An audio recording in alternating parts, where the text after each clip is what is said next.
Saúde todo mundo na paz do Senhor, amém? Amém.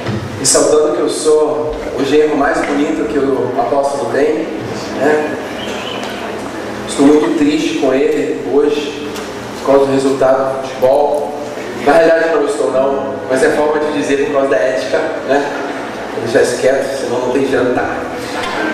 Gente, pra gente é um prazer muito grande estar aqui mais uma vez. E antes de começar, eu quero muito agradecer a vida do meu sogro, da minha sogra, apóstolo e bispo desta igreja, que sempre trata a gente com muito carinho. A minha sogra, quando ela pode, ela vem e abençoa a gente lá em Belo Horizonte, cuidando dos filhos, estando com a gente na viagem dali para cá. E eu amo de ver essa fase na vida dela, como ela está se desenvolvendo como vó dos nossos filhos, e a gente ama muito vocês. O nosso coração ciente de alegria cada vez que a gente pode estar aqui perto de vocês. Falando de coisas boas, eu ouvi uma vez a história de dois cariocas, e antes de anunciar o tema que Deus colocou no meu coração para hoje, esses dois cariocas, eles cresceram juntos e gostavam muito de futebol. E eles cresceram juntos e aquela coisa vai, papo vem sobre futebol aqui, e começaram a ficar velhos, e um falou assim: olha só, quem foi primeiro para o Senhor, volta como anjo para falar se tem futebol no céu. Beleza, tal. Aí ficando mais velhos, aí certa feita Zezinho morreu. Aí o outro estava esperando para esse Zezinho vai aparecer que nem anjo. Aí Zezinho aparece, que nem anjo.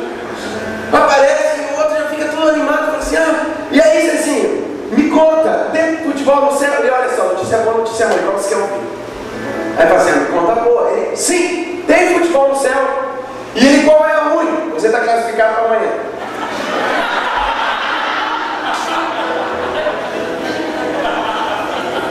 E o tema que Deus colocou no meu coração hoje, para hoje, temporadas na vida. Repita comigo: temporadas na vida. Leia comigo, por favor, a terceira carta de João, a partir do versículo 4. Terceira carta, então não é o Evangelho, é mais lá para trás. Terceira carta de João, a partir do versículo 4. Todos acharam? Olá. Eu tinha achado, mas o... A partir do versículo 4. Não tenho maior prazer do que este, de ouvir que os meus filhos andam na verdade. Amado, procede fielmente em tudo que fazes para que os irmãos e para com os estranhos, que em presença da igreja testificaram da tua caridade, do teu amor, aos quais se conduzirdes como é digno para com Deus, bem farás. Porque pelo seu nome saíram, nada tomando dos gentios. Portanto, aos tais devemos receber para que sejamos cooperadores da verdade. E antes de começar a explicar o que eu tenho no coração, eu lembrei de uma história minha, quando eu tinha mais ou menos 10 anos de idade. Eu estava na quarta série, indo para a quinta, e na Alemanha, onde que eu cresci, da quarta para a quinta série é uma fase muito decisiva na vida. Então é uma fase que você escolhe qual rumo de vida você vai viver. Eles até estão tentando mudar isso, porque eles acham muito cedo uma criança decidir com apenas 10 anos de idade se vai virar engenheiro ou se vai virar atleta. E eu lembro que a minha mãe queria que eu fosse engenheiro, que nem meu pai, e queria me botar na escola mais complicada da Alemanha, que é considerado lá bem difícil. Eu falei assim: olha só, mãe, eu topo, né? Então tá bom. Eu fiz a matrícula para ir para a escola, e assim, eu sempre gostei da escola, mas nunca fui o melhor. E comecei a estudar, e teve eram 3 matérias. Eu lembro que na matéria de alemão eu tinha que estudar o texto de Shakespeare com os meus 10 anos, e decorar o mesmo, que eram mais ou menos 3 páginas, assim, 3 páginas gigantes. Eu vi aquilo ali e eu falei assim: isso é basicamente impossível para mim, eu, né, com os meus 10 anos, cabeça de futebol, né? E eu lembro que eu comecei a estudar, e eu tinha 3 semanas para me preparar para esse texto. Eu decorava e lia e não conseguia, e minha mãe me ajudava, e eu trabalhando com aquilo ali. Aí chegaram amigos nossos do Brasil, e os meus pais, como bons recebedores de missionários, foram passear com eles. Então a família toda foi passear. Na hora eu estava todo prontinho para passear, minha mãe falou assim: não, você não vai, você está estudando, lembra que você quer ir na escola e aquela coisa toda, assim, lembra. Aí todos foram passear, vontade, saíram fora, aquela coisa toda. Eu fiquei em casa estudando. Ok. A alegria não estava no meu coração, mas eu lembro que eu fazia o seguinte: eu repetia aquele texto o quantas vezes for preciso. Aí eu lembro que na terceira, quarta, quinta, 10ª vez repetindo, eu ainda não lembrava de tudo. Eu continuava repetindo aquele texto para decorar, era memória curta. Eu estava repetindo aquele texto e eu lembro que no final das 3 semanas tinha muitas saídas de missionários no meio desse caminho, onde eu fiquei em casa estudando. Eu lembro que depois desse tempo eu subi aquele texto de cor. E na hora da prova eu fui aprovado, eu pude ir para o ginásio, que é a escola mais alta, não sei se ginásio no alemão, é ginásio brasileiro, mas só para vocês terem ideia. E eu pude pular até uma série por causa disso. Eu me formei muito rápido na faculdade, eu pude vir para o seminário aqui no Brasil logo após, no mês da minha faculdade, que eu terminei, e pude achar a mulher da minha vida nunca mais foi a mesma. Mas olha só que interessante. Com os meus 10 anos, a minha vida tomou um rumo de coisas que eu estou vivendo hoje. E o interessante que eu quero ressaltar aqui é a repetição do texto. Eu tive que repetir aquele texto. Eu quero falar hoje sobre temporadas da vida. E Gabi, você pode jogar a primeira arte. Eu usei muita criatividade para desenhar essa arte. Vocês veem que a escola tomou rumo. E eu quero ressaltar aqui 4 linhas de pensamento sobre a vida que a gente vive hoje. Essa forma de viver é a vida grega. Os gregos, eles acreditavam que uma coisa eu vivo reto. Tipo um ser humano, tipo um homem quando ele acorda de manhã. Ele acorda, pega o café, vamos pro trabalho. Não tem muito, né?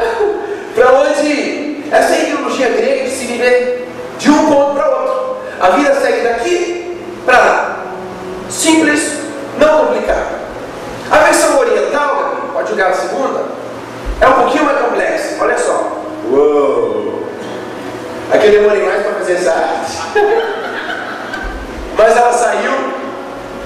Brinquei com as cores da gigante preta. A vida oriental, o conceito de vida é circular. Tanto que eles acham que existe a reencarnação. Eles falam que tudo vai se repetindo. Sabe aquela coisa, nos anos 60 a gente já tinha esse cabelo, a gente está descobrindo agora que já aconteceu. Aquela vida circular e tudo vai se repetindo. E tem um terceiro modo, que é o modo hebraico. Pode jogar a terceira arte. Isso. Eu mesmo que desenhei no Paint, super clássico. E essa é a forma hebraica de se viver. Eles não acreditam na horizontal, eles acreditam de viver sim círculos, mas repetitivos também, numa direção. E eu, no meu mundo de Bob, eu trouxe um 4º conceito, que é o conceito ocidental cristão que a gente deve viver hoje. Essa arte maravilhosa. Isso parece mais uma montanha russa, não é verdade? Ok. Você pode desligar para jogar de volta. Obrigado, Davi. O mundo ocidental hoje, não é verdade que muitas vezes nós vivemos altos e baixos e parece no mais que a gente estuda a Bíblia, mais que a gente vai para a igreja, mais a gente pensa que a gente não conhece Deus? O mais tempo que você vem para a igreja, o mais você fala assim, cara, eu pensava no início que eu conhecia Deus, aquele novo convertido, que logo lê toda a Bíblia, eu espero, né? Lê logo toda a Bíblia, vem PBD, aí está lá, o Fernandinho falando alguma coisa, ele não, Fernandinho está errado, eu li que na Bíblia está isso aqui, aquela coisa você tem resposta para tudo, você sabe decidir Deus, você sabe definir Deus, isso que eu quero dizer. E a gente acaba conhecendo tudo, mas ao mais que a gente vai andando com Deus, ao mais que a gente vai indo, caminhando com Jesus, a gente percebe que a gente nada sabe. E não é verdade que a gente vê aquela forma, aquela última forma de vida no povo de Israel. O povo de Israel era uma galera que volta e meia andava em círculo. Volta e meia eles passavam pelos mesmos desafios. No microfone aqui, mas vai dar tudo certo. Volta e meia eles voltavam da onde começaram e parece que vai começar tudo de novo. Tudo de novo. Aí você pensa que está tudo bem no casamento, aí ela aborrece de novo. Isso não acontece na minha vida, não. Eu ouvi falar de amigos que têm casamento. Não é o meu caso. Eu quero ler com vocês mais um versículo. Romanos, capítulo 8.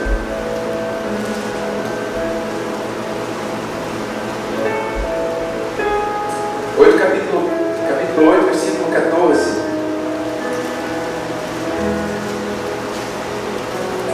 Se diz a palavra do Senhor: porque todos os que são guiados pelo Espírito Santo de Deus, esses são os verdadeiros filhos de Deus. E sabe, muitas vezes nessas temporadas da vida, nós parecemos que estamos andando e tudo está indo bem. Aquele alto na vida. Talvez você esteja vivendo hoje um alto na sua vida, em meio à crise, suposta crise. Talvez o seu negócio está dando certo, talvez você está firme no seu trabalho, beleza, curta. Mas talvez o desafio na sua vida não está tão bonito. Talvez o seu casamento não está tão bonito que nem o seu irmão do seu lado. Talvez o seu emprego não está tão bem que nem a sua empresa. E sabe o que acontece? Sabe o que eu vejo nessas temporadas da vida? Muitas vezes não é verdade que quando está tudo bem, nós não vamos para a igreja. Acabei de receber um trabalho novo, agora eu não tenho tempo para ir para a igreja, porque eu preciso bater 45 a 50 horas na semana lá. E pastor, o senhor vai ter que me respeitar, mas eu preciso de tempo de qualidade com a minha família. Na verdade que muitas vezes na fatura não temos tempo para vir buscar Deus na vigília, no monte. Mas ai se o bicho começa a pegar, se a doença vem. Agora se coloca na posição de Deus. O que você ia preferir? Um filhinho perto de você ou longe? Curtindo a vida? Meu filho está com 20 anos morando nos Estados Unidos, ou aqui pertinho de você? Claro que tem a sua fase de cortar o cordão umbilical. Não quero que minha sogra comece a chorar porque a Mari está lá nos Estados Unidos. Mas eu estou falando assim, um pai que tem um filho próximo, o máximo que puder. E muitas vezes está tudo tão bem na nossa vida que a gente não tem tempo para Deus. Aí sabe o que Deus faz? Deus permite algumas coisas. Não é verdade que muitas vezes a gente fala assim, ou os nossos supostos amigos dizem assim, quando você está passando por uma dificuldade, eles falam assim, olha, você tem duas opções, ou você fez alguma coisa errada, ou é o capeta. Logo coloca essas duas caixas, agora decide. Que nem foi com Jó. Só que muitas vezes, uma coisa que a gente não repara, que muitas vezes quando Deus nos deixa passar por um desafio, é para que a gente pare tudo e pense, por que nós estamos vivendo? Pergunte para a pessoa ao seu lado, por que você está vivendo? É muito legal que nós temos as nossas atividades, as nossas empresas, a nossa microempresa, o nosso empreendimento, e nós estamos avançando, e que lindo! Eu acho que o Papai do Céu vai olhar lá de cima e falar assim, uau, você é tão empenhoso, nem sei se essa palavra existe, você é tão esforçado, que lindo, filho, que bonito. Mas será que é isso que Deus quis da gente? Que a gente ficasse ocupado o dia inteiro? Ocupado o dia inteiro? Fazendo, resolvendo coisas, correndo do centro de volta para cá, sim, e correndo, sem tempo para fazer a vida ou viver a vida com Deus. Eu quero citar um outro texto. Por favor, abra comigo a Bíblia em 2 Samuel, capítulo 23.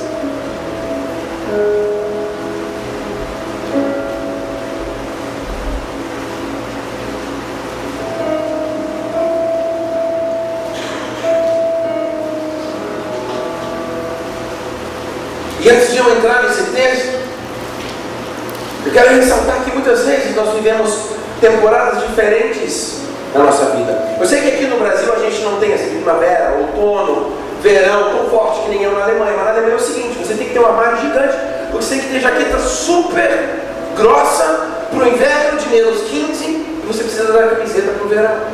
Então você vive mais intensamente as temporadas. Eu entendo que você está vendo assim, aqui é sempre sol, aqui é Rio de Janeiro, né? Aqui é alegria total. E eu gosto demais desse sol, minha esposa sabe disso, mas cara, eu cresci na neve. Eu amo quando o sol está para fora.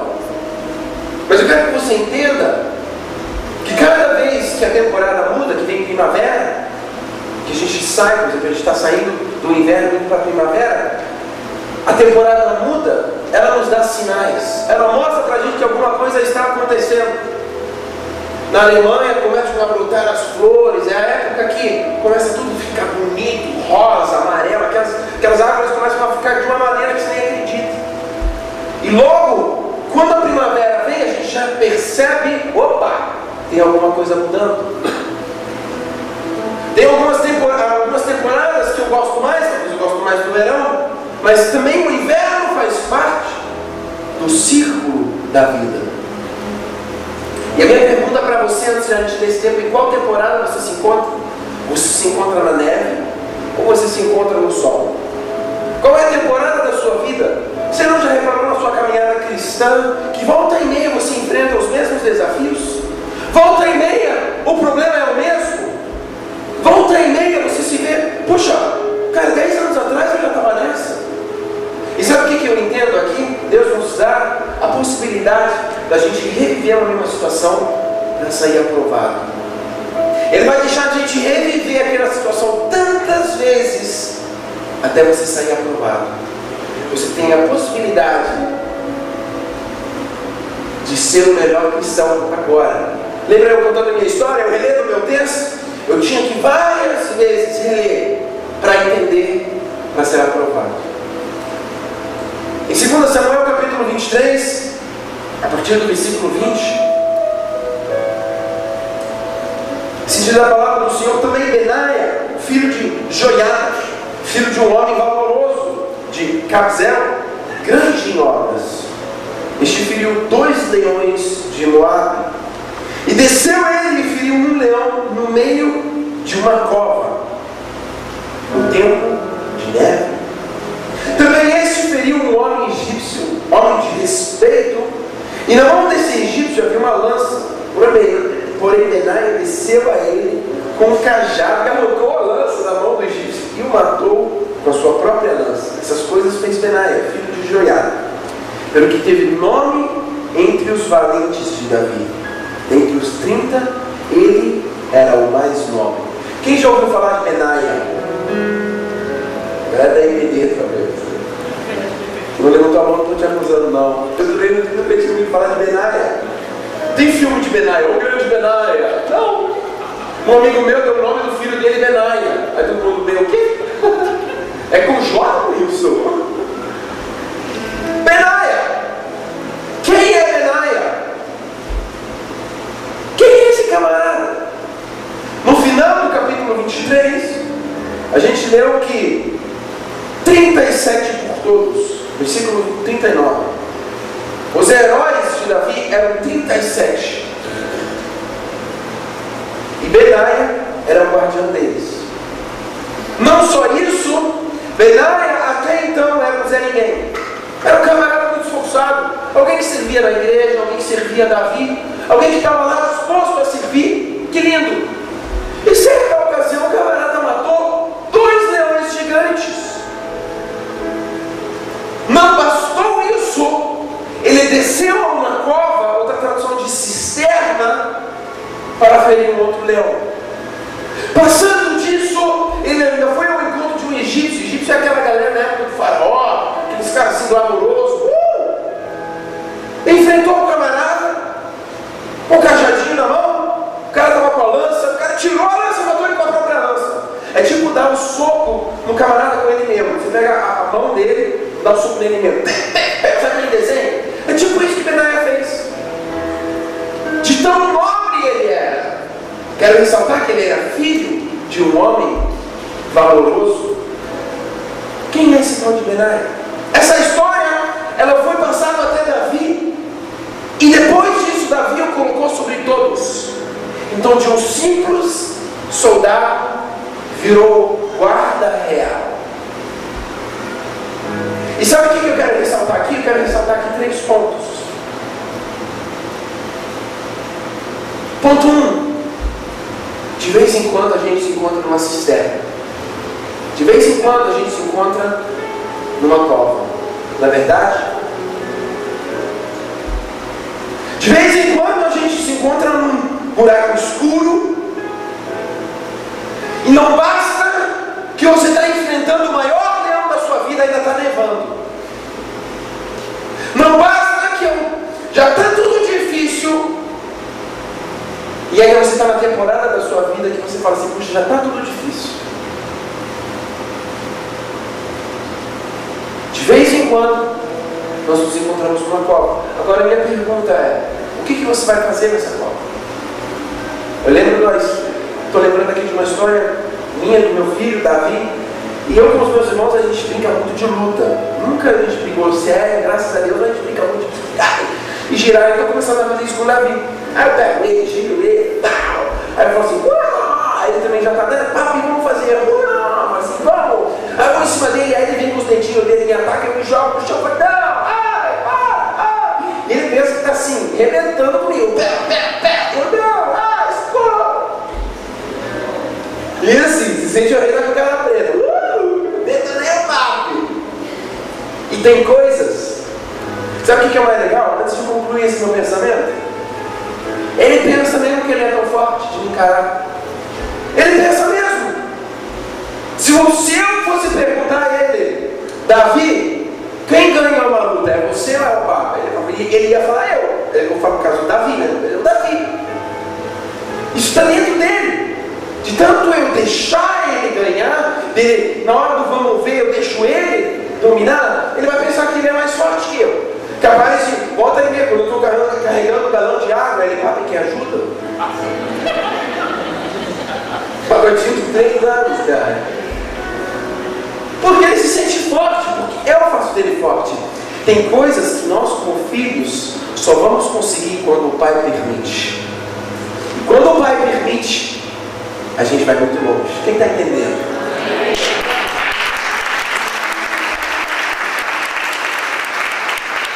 E sabe, de vez em quando nós nos encontramos numa cova. E Benaia estava enfrentando talvez o maior desafio da vida dele. Ele estava na temporada difícil de neve, que é frio pra caramba, não é só tão bonito que nem vocês conhecem da televisão, uma foto maneira de alguém que foi para Paris. Não bastava que estava tudo frio nas emoções, conta zerada, porque hoje em dia você é próximo, você a conta está no zero, né? Hoje a conta está no negativo, e está no zero, já está assim, arrebentando. Está tudo frio, não bastava isso, ele ainda estava enfrentando um leão.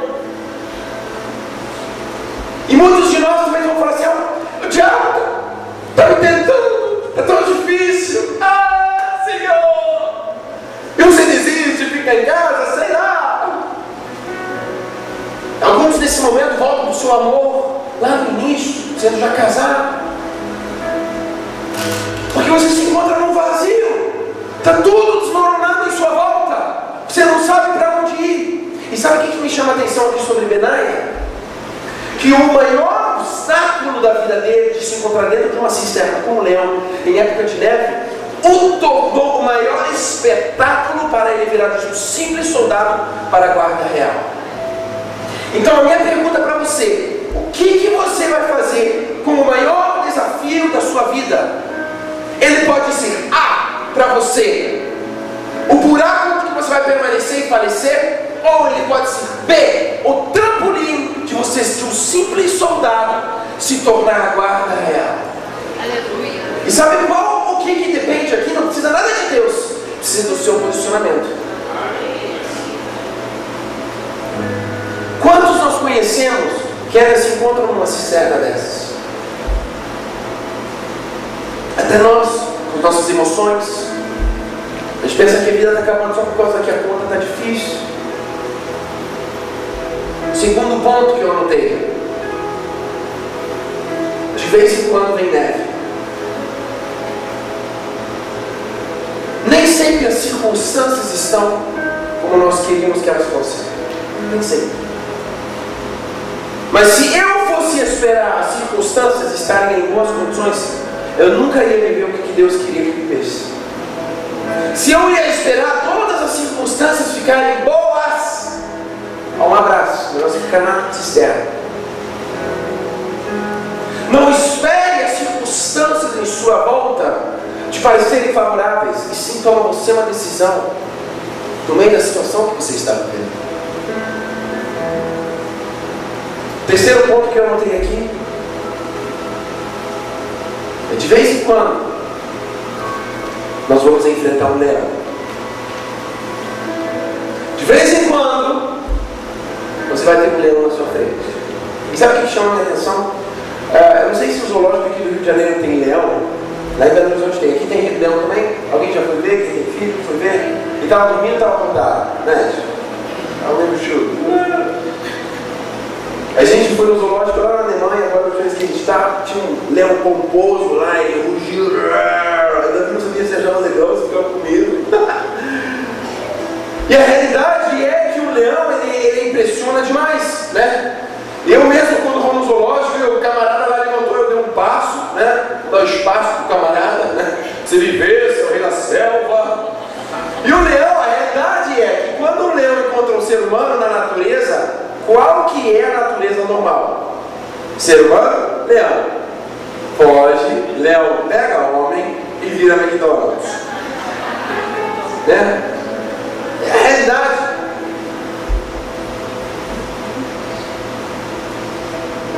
E o que aconteceu aqui com Benaia? A Bíblia diz que ele desceu para a cova em período de neve. Sabe o que significa isso? Ele viu um buraco que ninguém vai nem ter coragem de entrar.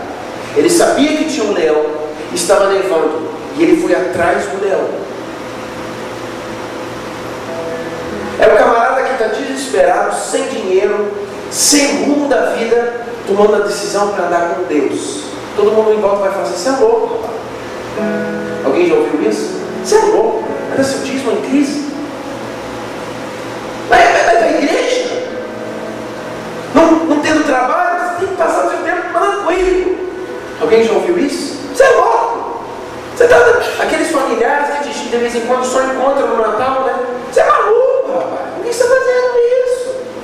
Você acha que Benaia não deve ter ouvido isso? Na neve, pior temporada da vida dele, numa cova escura, com um leão dentro, e o camarada decidiu ir para lá. Porque ele tinha convicção que aquela circunstância não ia fazer a situação, sim, ele ia fazer a situação. E sabe o que é interessante? O nome Benaia significa Deus o fez. Sabe por que Benaia viveu tudo isso? Porque Deus fez isso acontecer na vida dele. E não bastava isso, ele é o único dos guardas de Davi que presenciou quando Davi passou a unção e o reinado todo para Salomão. Quem estava lá é Benaia. Um camarada qualquer. Um camarada qualquer que tinha uma situação difícil e ele fez daquela situação virar tranquilo, para ele se tornar guarda real. Quem está entendendo o que o Espírito Santo quer falar para a gente hoje? Você quer continuar a sua vida como? Numa cisterna? Num buraco? Você vai deixar a cisterna definir sua vida? Outra pergunta: em qual temporada da sua vida você se encontra? Está tudo bem? Que lindo. Está tudo mal? Por que será? De vez em quando Deus quer que a gente simplesmente acorde na parte da manhã e veja o pôr do sol. Faz uma caminhada com Jesus de manhã, antes de ir para o trabalho, antes de enfrentar o trânsito, ver o pôr do sol na praia e ver que quem fez isso foi o Senhor. Não é o meu afazer, não é o meu tudo, não é a minha faculdade, não é o meu trabalho. Simplesmente contemplar a beleza. Tem um versículo que diz que a criação, ela é, na minha versão, um teatro para a glória de Deus, uma peça. Deus ama curtir a gente. E a minha pergunta que eu fiz no início: para que nós fomos criados? Nós fomos criados para Ele. Só que o inimigo, ele usa várias estratégias para tirar o nosso foco. Uma das estratégias que ele usa, fala assim: olha, você é tão pecador, nem tenta. E após você passar dessa fase, ele fala assim: você é tão bom que você está muito ocupado para fazer a coisa certa. Você está muito ocupado. Cuida mais da sua filha, do teu trabalho. Você não precisa se envolver no ministério. Para que isso? Eu quero ler mais um versículo. Provérbios, capítulo 16, versículo 9.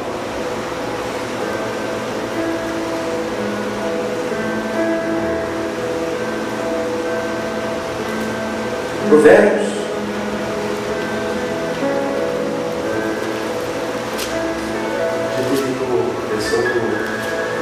Provérbios 16, 9, vamos ler do Data Show.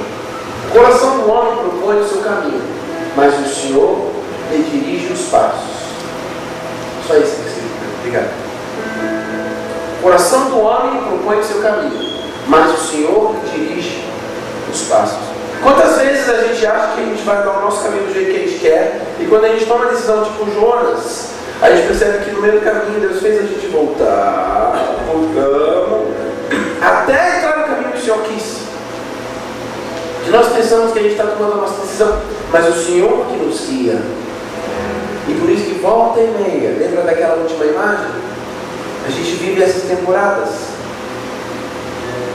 E é importante a gente descobrir que essas temporadas existem na vida, para que a gente possa entender que Deus está dando para a gente uma nova chance. Aquela tentação que sempre volta. Ontem a gente teve o privilégio de ministrar na Lagoinha, e Deus me mostrou 5 jovens que estavam passando por um desafio, com vícios, com pecado. Eu pedi para eles virem falar comigo, e após o culto ele me procurou, 1, 2, na verdade os 5 me procuraram, mas eu quero citar uma situação.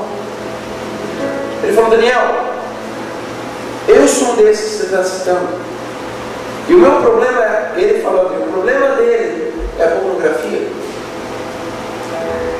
É um assunto muito pesado e muito importante para o altar de Deus, porque é um pecado que 50 anos atrás assim não existia.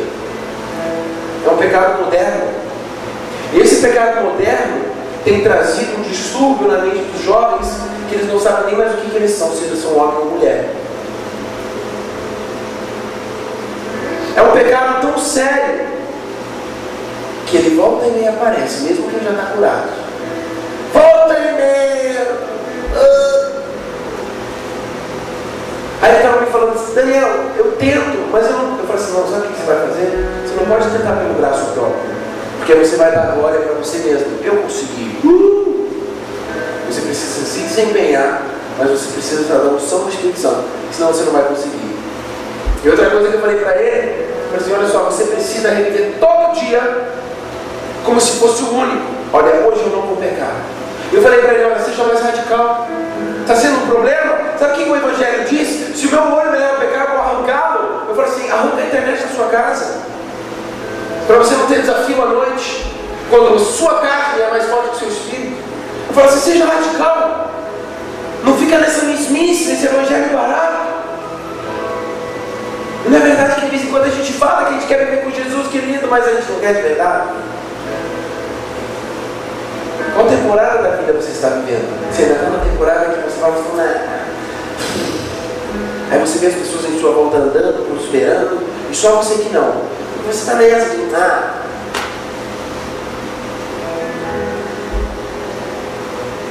Existem temporadas que tudo vai bem, existem temporadas que tudo vai ruim. E qual que você se encontra? E o que você vai fazer nessa situação? Uma coisa que é muito interessante, que me ressaltou esses dias, é o texto de Gênesis, capítulo 1.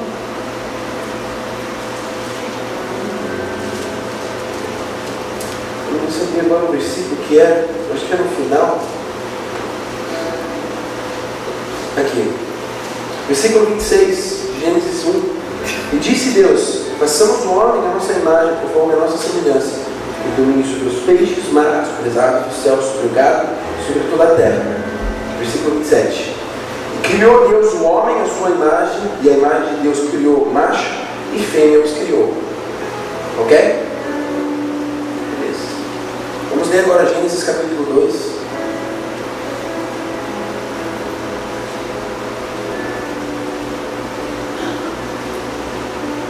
Versículo 7. Formou o Senhor Deus o homem do pó da terra, e soprou os seus narizes o fôlego de vida, e o homem foi feito alma vivente. E E plantou o Senhor Deus um jardim no Éden.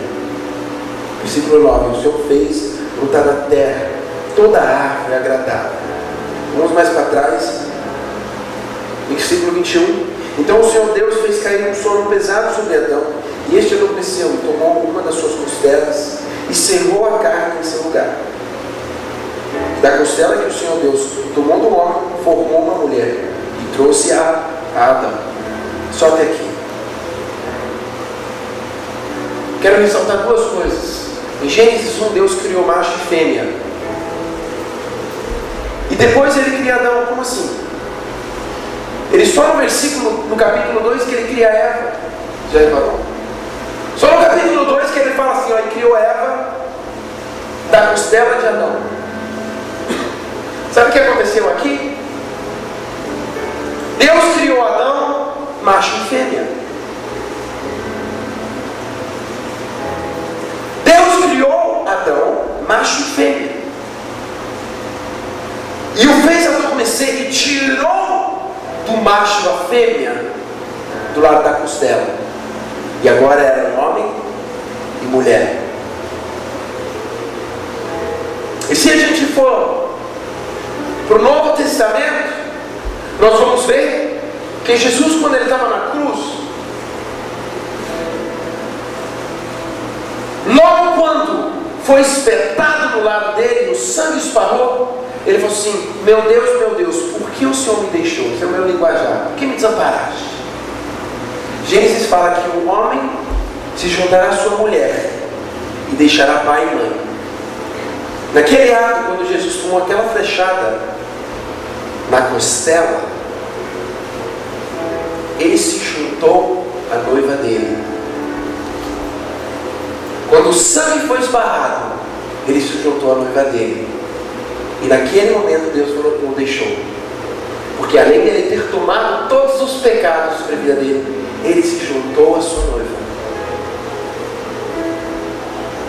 E sabe, a gente estava estudando sobre casais, eu acho muito legal esse trabalho, muito importante. E uma coisa que me ressaltou, quando Deus criou a mulher, fala assim que fez ajudadora do homem. Fez uma ajudadora. Essa palavra no hebraico, no original, Ezar, é usado mais ou menos 27 vezes na Bíblia. E uma das vezes que essa palavra no hebraico é usada como ajudador, é para quê? Sabe para quê? O Espírito Santo, o ajudador do ser humano. É a mesma palavra. Então a palavra usada que o Espírito Santo é ajudador nosso, é usada a mesma palavra que a mulher é ajudadora do homem. Mas a modernidade, ela tem destruído isso. Quando a mulher quer nos instruir, quer nos ajudar, a gente fala assim: ah, está falando na minha cabeça. Ah, a esposa está falando na minha cabeça. Porque a modernidade tem medo do poder que a esposa pode ter no homem. Adão não ouviu a serpente, Adão ouviu a Eva. Nós homens, nós ouvimos as nossas esposas.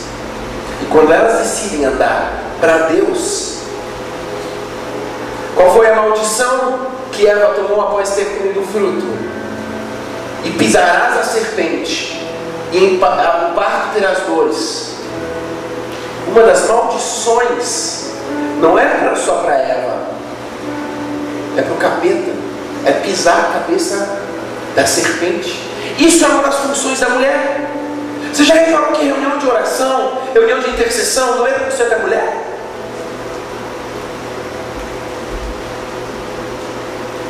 A função da mulher no casamento é instruir o homem todo o tempo. Mas nós somos tão disturbados pelo século XXI que a gente fala assim: está falando na minha cabeça.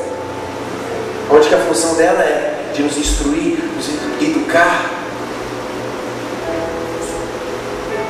Eu quero ler mais um versículo com vocês, em Filipenses 4, capítulo 11.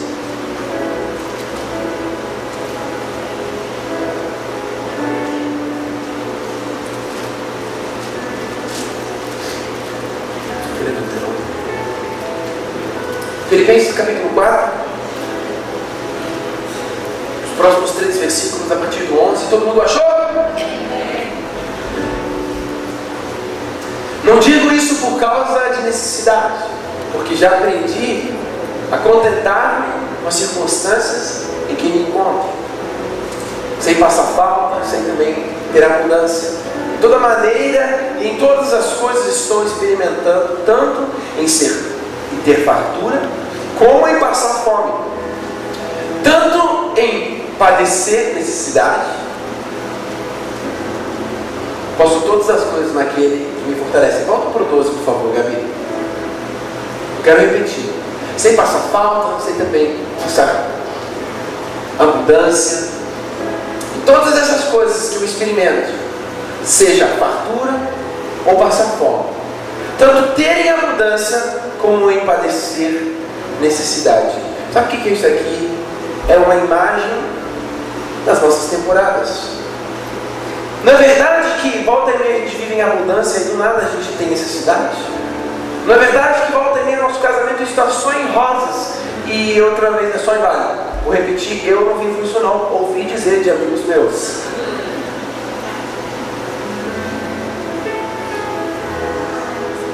Porém, versículo 13: em todas essas coisas posso naquele que me fortalece. A tradução, a nova versão, a linguagem atual, ela diz: eu posso todas as coisas naquele que me conhece como eu sou. Olha que interessante o que essa tradução fala. Aquele que me conhece como eu sou.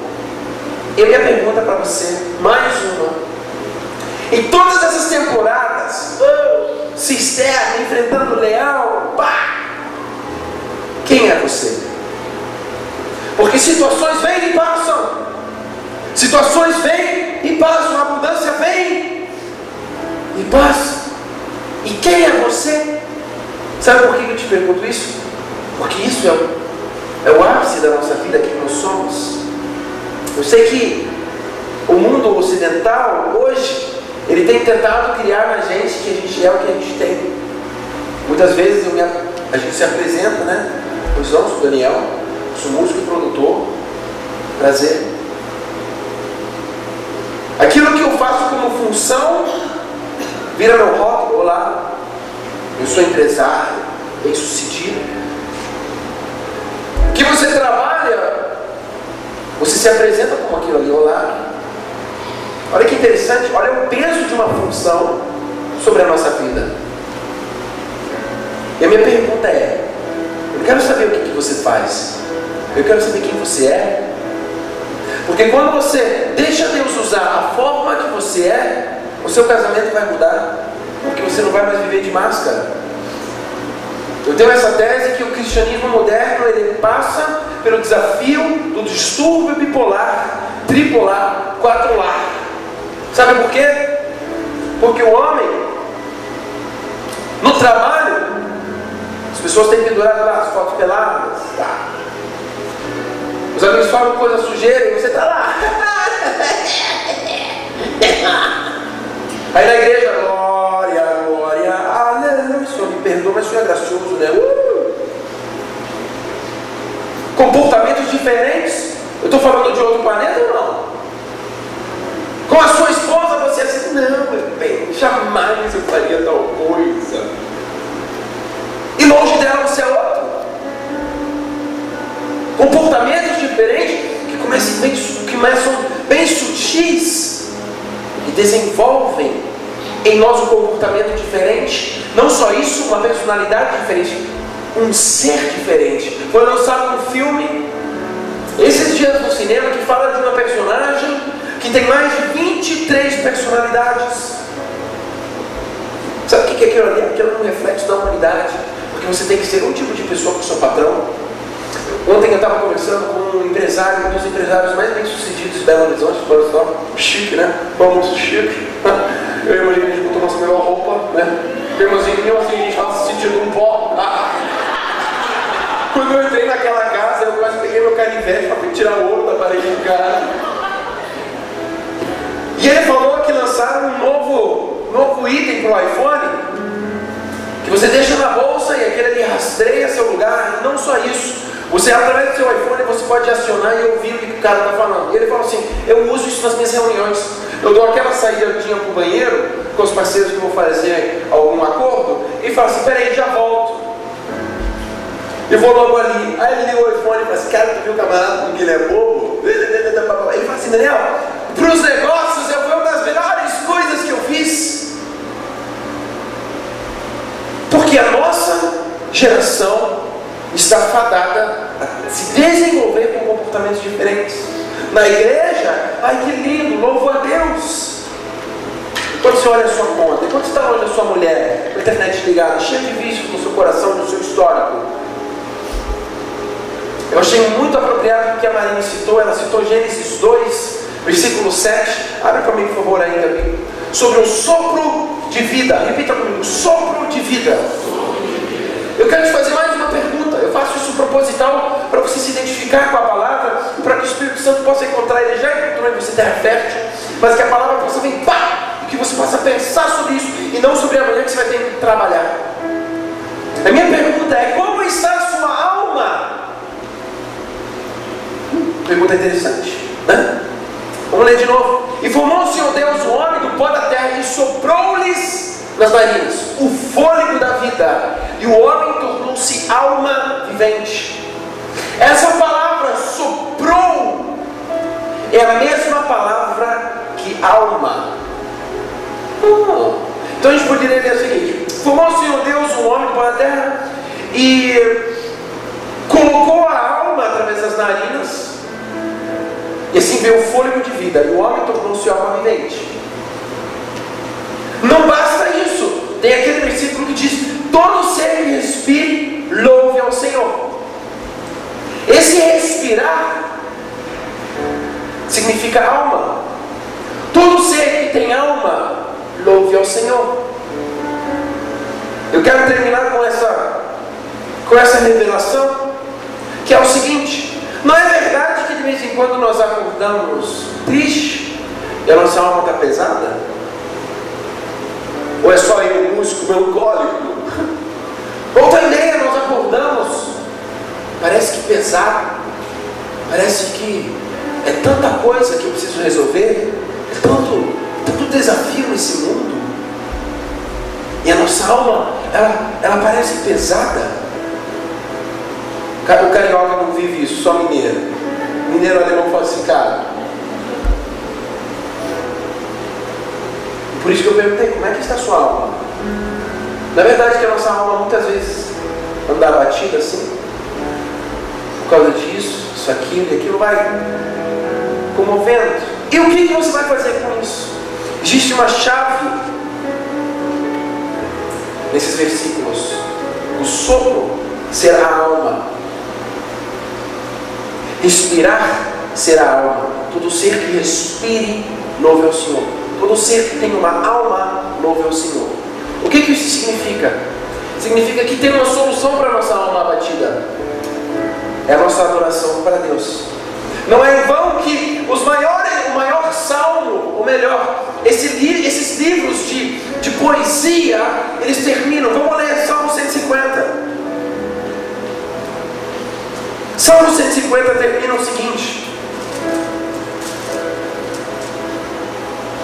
Vamos ler ele todo. Louvai ao Senhor, louvai a Deus no seu santuário, louvai no firmamento do seu poder, louvai pelos seus atos poderosos, louvai conforme a excelência da sua grandeza, louvai com som de trombeta, louvai com saltário e harpa, louvai com adufo e flauta, louvai com instrumento de cordas e com flautas, louvai com símbolos sonoros, louvai com símbolos altissonantes. Versículo 6: tudo quanto tem fôlego, louve ao Senhor, louvai ao Senhor. Tudo o que tem alma, louve ao Senhor. E não é verdade que quando nós passamos desafio, nós não cantamos, nós não louvamos? Só que aí é o segredo.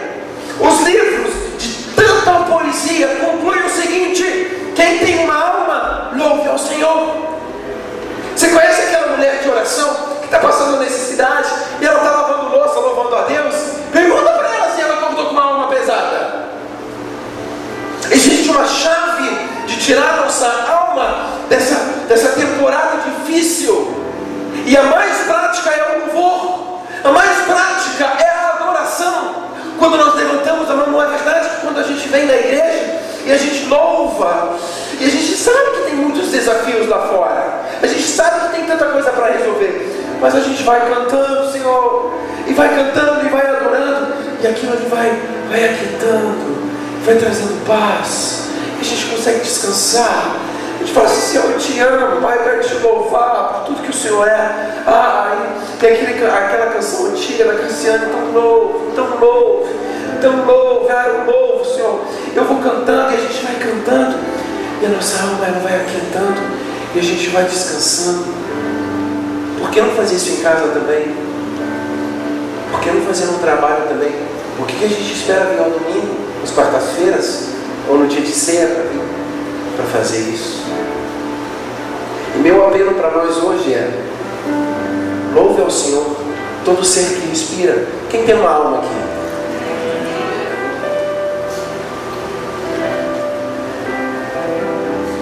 Tanto faz em qual temporada da vida você se encontra.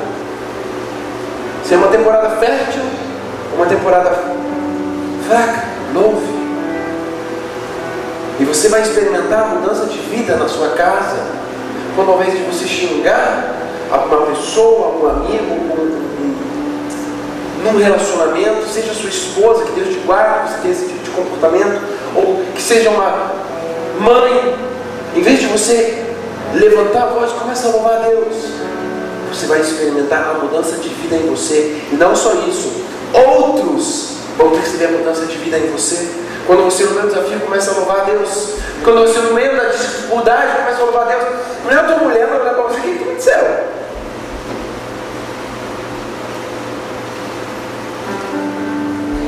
E eu quero ler mais um texto com vocês em Colossenses capítulo 2.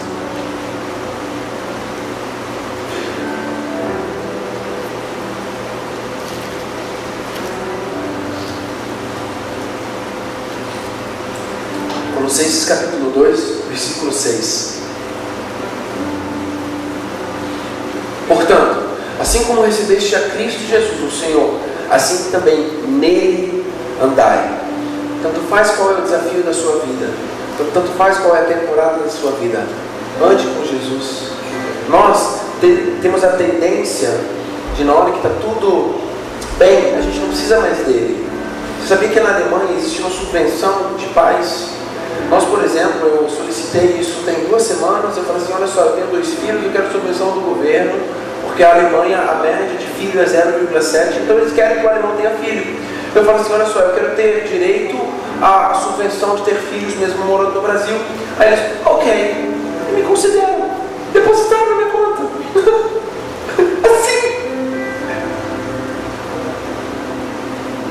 Existe uma subvenção da parte do Pai quando nós andamos com Ele.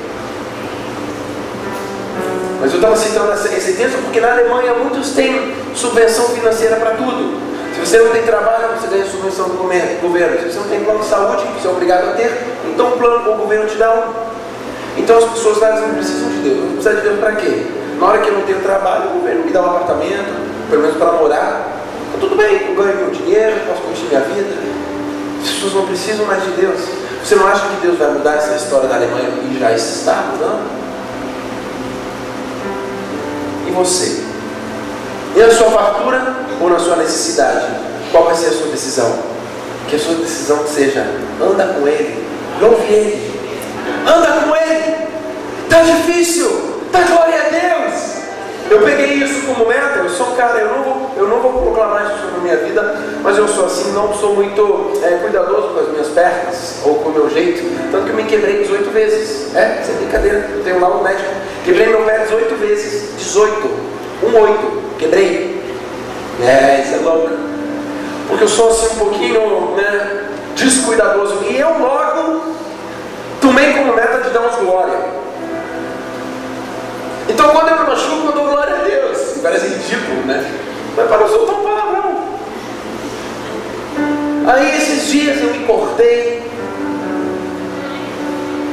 eu não dei glória a Deus, eu falei outra coisa. Aí a ajudadora que Deus colocou do meu lado foi assim do lado, assim: né? Você antigamente falava glória a Deus, né? Eu falei, puxa, eu estava preocupado com tanta coisa, resolvendo coisa e tal. Eu falei, puxa! Ela né? Depois está lá na frente você dando uns glória a Deus. Deus usando minha mulher, eu falei assim, tá bom, pai.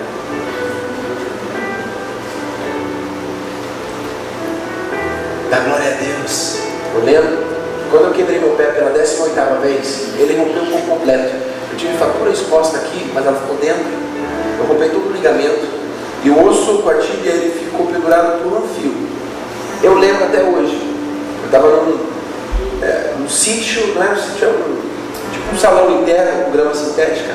Eu ajoelhado, sentindo o meu pé, por causa que quem quebra os outros já sente a pegada.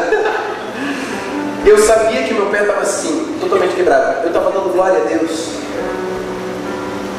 Eu estava dando glória a Deus, meu irmão Daniel. Isso não está muito legal. Por que você está dando glória a Deus? Isso está meio estranho. Eu estou ficando com medo. Eu falei, cara, chama a ambulância.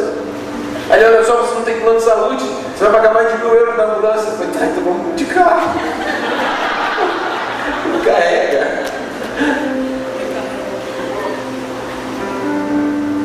E sabe, eu estava 2, 3 semanas atrás em São Paulo, ministrando na igreja de um amigo meu. E eu voltei daquela igreja, a Marinho sabe disso. E eu passei umas 2 noites em oração clara. Meu sogro faz isso toda noite, então um dia eu chego lá, né? Será que meu cabelo também vai querer estar lá? Deixa eu falar. Mas eu fiquei tão constrangido com a presença de Deus, que eu cheguei em casa e falei para minha esposa, eu falei assim, quem sou eu? Quem somos nós? O que nós queremos da vida? Estou tão ocupado com as minhas coisinhas aqui. Eu lembro que era 1h da manhã e eu chorava de soluçar, e a Marine, pô, 1h da manhã o camarada está dormindo, que vem agora para me ajudar com a Esther. A Esther, nossa filhinha, Daniela, me ajudava. O que você está chorando? Eu falei assim, eu estou constrangido, porque a presença de Deus está tão forte na minha vida que eu não sei, eu me sinto um lixo. E a gente foi para a sala, eu fui para a sala, ela foi para trás, e a gente começou a orar, e a gente falou assim, Deus, me use nessa geração tão corrompida, me use para que eu possa ser uma atalaia, porque eu não quero ficar só ocupado com a minha empresa, eu não quero ficar só ocupado com a minha vidinha, minha família bonitinha, que lindo, ai, seu filho é uma feia. Eu quero viver o que Deus tem para mim. E qual temporada que você se encontra? E quanto tempo que talvez você já está na neve, dentro da cova e com medo do leão? Faça hoje à noite uma mudança. Vai você caçar o leão. O leão normalmente caça o ser humano. Benaia caçou o leão. Eu acredito que Benaia deve ter olhado para o leão. E o leão fazia, eita rapaz, esses olharam, eu fui. E ele ia atrás da cova, e aquilo ali fez ele virar o presidente dos guardiões, fez ele andar com reis. A situação que na realidade era para ter sido a condenação da morte dele, hoje enfrenta o maior leão, a maior cova da sua vida, com oportunidade para se tornar de um simples soldado para um guardião real. Você pode dar uma glória a Deus para isso?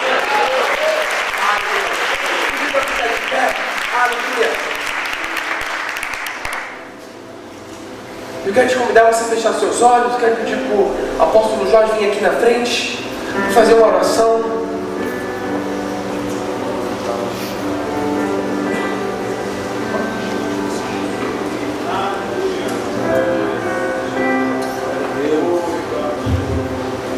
E feche os seus olhos e deixe o Espírito Santo falar no seu coração. Quando foi a última vez que você passou a noite de madrugada orando em vez de assistir Netflix? Quando foi a última vez que você e sua esposa falaram assim, Deus, cuida do nosso relacionamento, a gente está mais brigando do que vivendo em paz? Quando foi a última vez que você passou a noite de madrugada buscando a vontade dele, sem se preocupar com as contas e sim entregando sua vida a Deus? E essa noite é uma noite de mudanças, tanto faz qual temporada na vida que você está vivendo.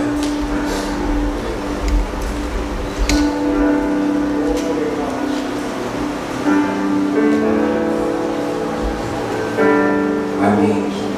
Nós queríamos, antes de orar, convidar aquelas pessoas que queiram vir. Voluntariamente, você entendeu a palavra e você não está vivendo numa alta temporada, numa baixa temporada. Momento de neve, de escassez, de sofrimento, de caverna, de cisterna, e você precisa pedir ajuda a Deus. Eu aprendi na minha vida que o melhor lugar para se pedir ajuda de Deus é no altar. Você que ainda não é evangélico, eu te convido a vir para aceitar Jesus. Você que entrou, está desviado, afastado, a vir. Você que não consegue se ver livre do vício, e você sabe que Deus te chamou para servi-lo, e você precisa ter força para que esse ciclo seja rompido, para que você não viva um ciclo vicioso. Caminhou, pecou, se arrependeu, pediu perdão. Caminhou, pecou, se arrependeu, pediu perdão. Quando é que você vai sair dessa ciranda espiritual? Eu aprendi que ciranda espiritual se rompe no altar. Se você precisa que Deus faça algo grande pela sua empresa, você precisa entender que Deus transforma pequenos negócios em grandes empresas no altar. Se você precisa que Deus faça algo pelo seu casamento, eu também aprendi que Deus faz grandes coisas pelo casamento no altar. Então não existe mais nenhuma ausência de motivo para você não vir. Eu te dei pelo menos 5 motivos pelos quais você deveria se inclinar e vir, porque Deus está neste lugar. Deus está nesse lugar.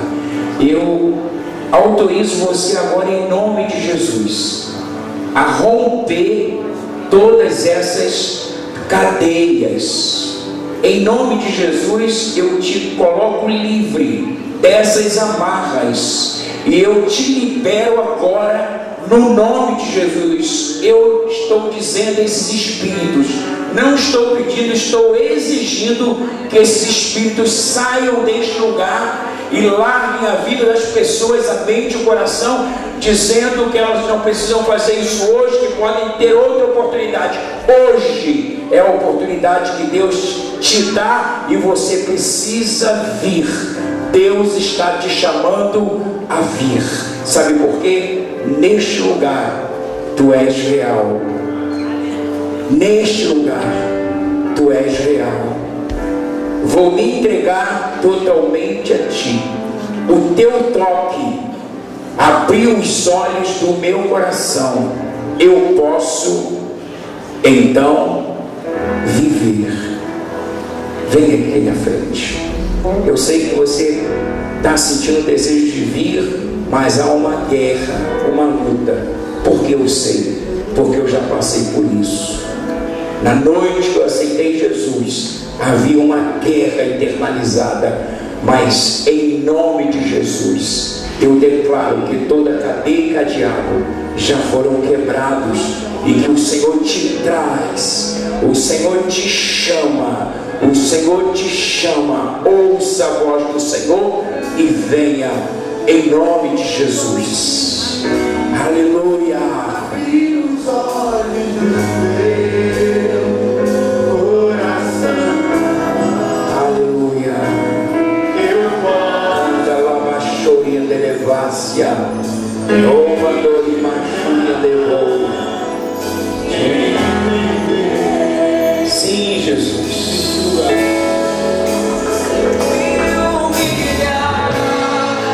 Diante do teu altar.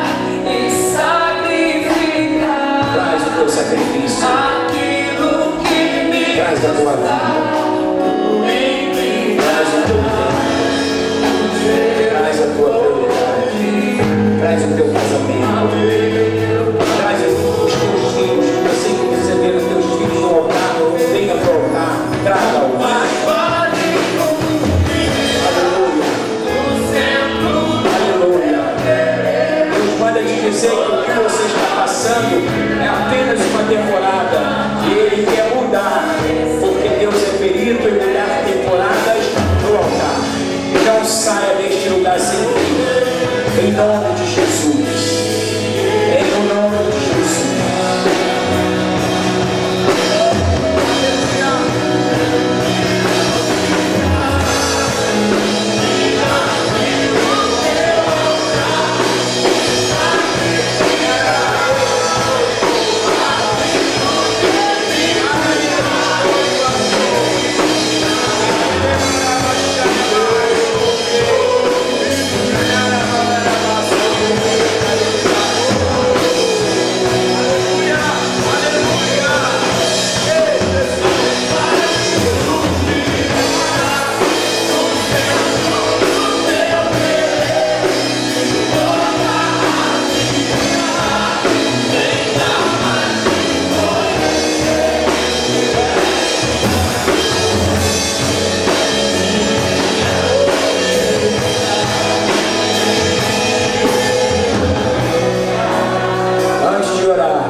O que Deus me mandou te dizer. Você que está passando por uma temporada difícil, vem à frente e tu sairás daqui com uma temporada transformada no nome de Jesus. Quando tu chegares em casa, tu saberás que enquanto aqui tu estavas, Deus agia pela tua casa. Talvez o teu filho não está, mas você está, então venha. Talvez o teu marido não está, mas você está, venha. Talvez a sua esposa não está, mas você está, então venha. Deus nos falou diretamente. Deus nos falou diretamente. Ele quer mudar essas temporadas que estão em baixa e nos trazer altas temporadas de alegria, de solução, de cura, de ressurreição, de resposta. E eu vou agora sim orar. Eu queria que você colocasse a mão sobre a sua cabeça. Você que veio, coloca a mão sobre a sua cabeça. Pai, eu quero orar por essas pessoas em nome de Jesus, impondo-as a mão sobre as suas cabeças. É como se assim fosse a minha mão, a nossa mão, como obreiros, profetas, pastores, autoridades espirituais constituídas pelo Senhor.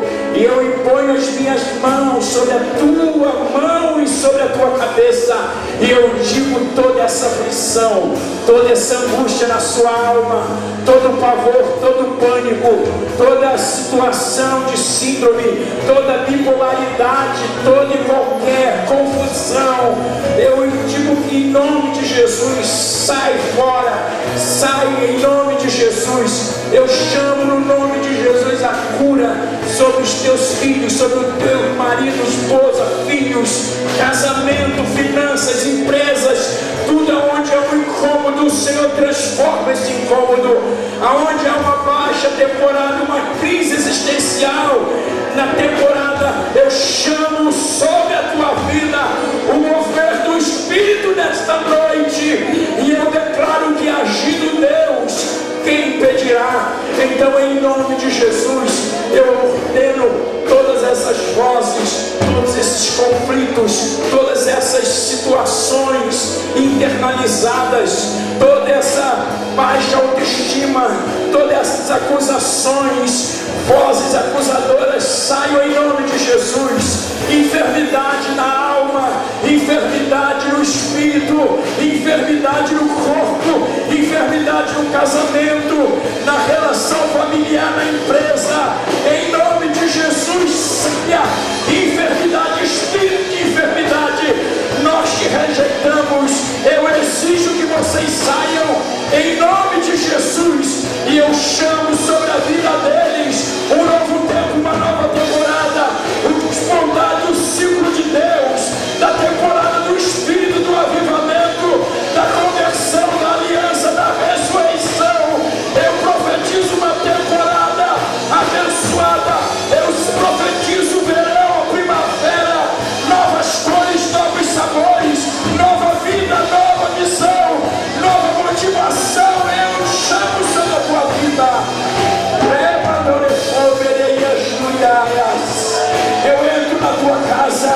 Em nome de Jesus, eu entro na tua empresa, eu entro no teu casamento, e eu digo: todo espírito, toda mulher estranha, homem estranho, situações estranhas, caia fora em nome de Jesus. Eu chamo resplandecendo a glória.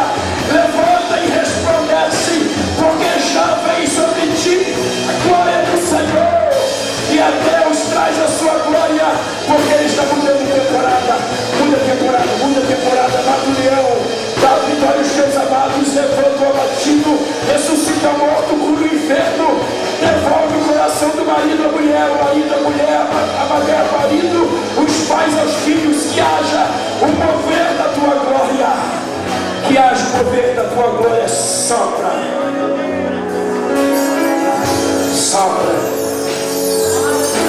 o mesmo fôlego que tu sopraste no início da criação do homem.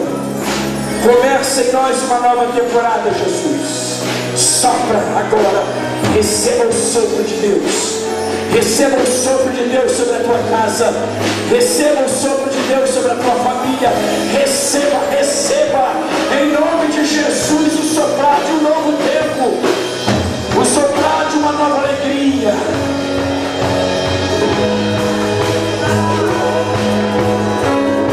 Diga comigo: eu recebo uma nova unção, porque eu recebi um novo sopro. Eu declaro, diga, que eu saio deste lugar da casa do meu Pai, revestido de autoridade e certo de que Deus me chamou, e eu vim nesta noite porque Deus me chamou, e eu vou embora na certeza de que voltarei e me alegrarei e farei deste lugar a minha casa espiritual, pois nesta noite eu estou fazendo uma aliança eterna e inquebrável.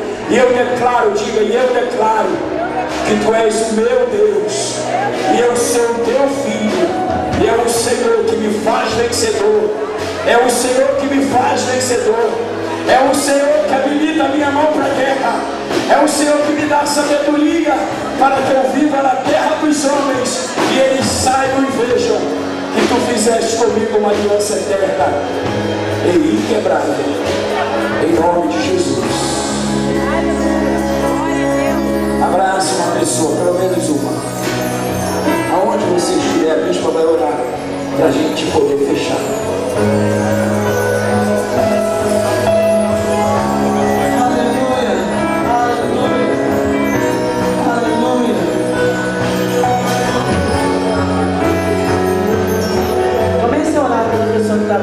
Comece a abençoar agora. Comece a pedir a bênção de Deus sobre ele, sobre ela. Comece a declarar o favor e graça de Deus.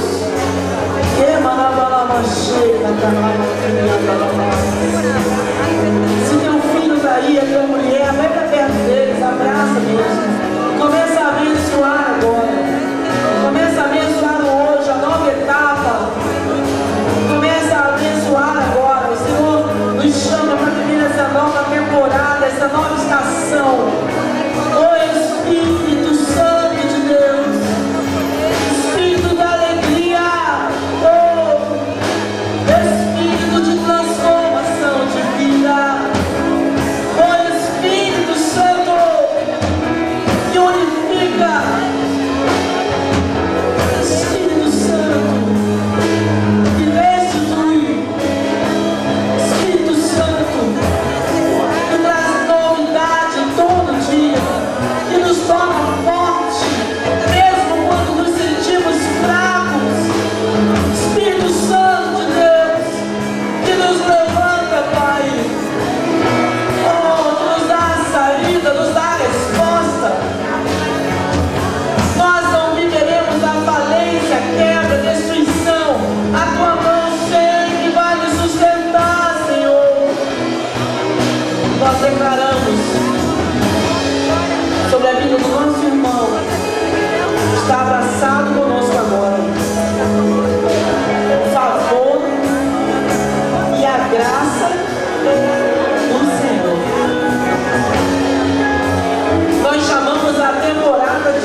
cada família. Nós abençoamos o leito onde seus filhos dormem, a mesa onde compartilham o pão. Nós abençoamos os relacionamentos conjugais.